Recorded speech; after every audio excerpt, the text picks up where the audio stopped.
Goditja e tregut të pasurive të paluajtshme në Dubai për shkak të sulmeve në lindjen e mesme po shndrohet në një mundësi të re për zonat bregdetare shqiptare, veçanërisht për Vlorën dhe Sarandës.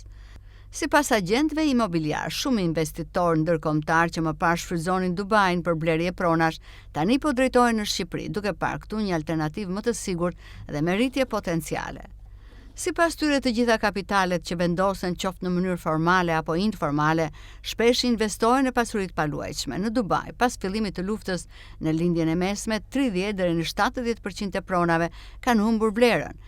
Ekspertët theksojnë se Shqipëria nuk është ekspozuar ndaj konflikteve apo luftrave dhe për këtë arsye shumë investitorë të huaj që dikur investonin në Dubai po marrin në konsiderat Rivierën Shqiptare si destinacion të ri për investimet e tyre.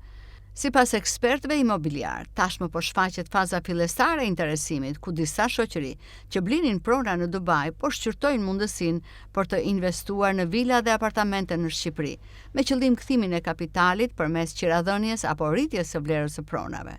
Ky trend pritet të rrisë kërkesën dhe të ndikojë gradualisht në çmimet e pronave në zonat premium bregdetare të vendit.